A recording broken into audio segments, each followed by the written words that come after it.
আনবির বসুন্ধরা গ্রুপের চেয়ারম্যান। আমার দাওয়াতে আমন্ত্রণে এখানে এসেছেন।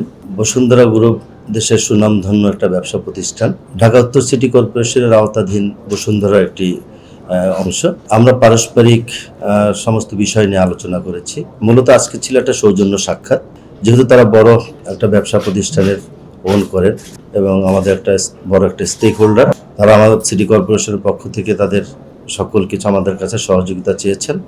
আমরাও জনস্বার্থে, জনগণের জন্য এবং বসুন্ধরা গ্রুপের মতো একটা বড় ব্যবসায়ী প্রতিষ্ঠানকে আমরাও সহযোগিতার আশ্বাস দিয়েছি। আমরা তাদের কাছে সহযোগিতা কামনা করেছি।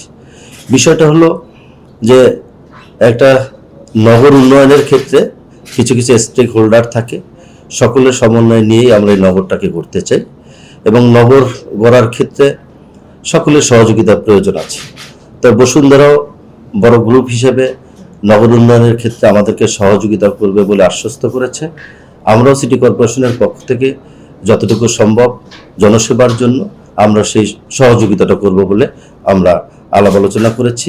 আমরা সবাই মিলে একসাথে কাজ করব, এই কথাগুলো আমরা আলোচনা করেছি। জনস্বার্থের যেখানে প্রয়োজন হবে উভয়ের পক্ষ থেকে কাজ করব নগর সেবার জন্য এবং নগরের যে জনসাধারণ এখানে বসবাস করে, যারা ট্যাক্স পে করে, তাদের যে অধিকার একটা সুন্দর নগর গড়ার ক্ষেত্রে এবং আমাদের নৈতিক দায়িত্ব থেকে আমরা সেই কাজগুলো আমরা সহযোগিতার মাধ্যমে নগরবাসীকে দিতে চাই।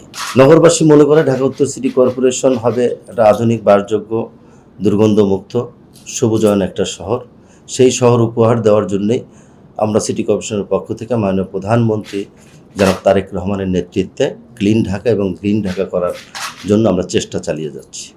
এই চেষ্টা করতে গিয়ে বিভিন্ন বড় বড় ব্যবসায়ী মহল যারা আছেন তারা সিটি কর্পোরেশনকে সহযোগিতা করবে এবং সিটি কর্পোরেশন একইভাবে জনগণের যেই অধিকারগুলো আছে সেটাকে রক্ষা করে সকল কিছু আমরাও সহযোগিতা করব।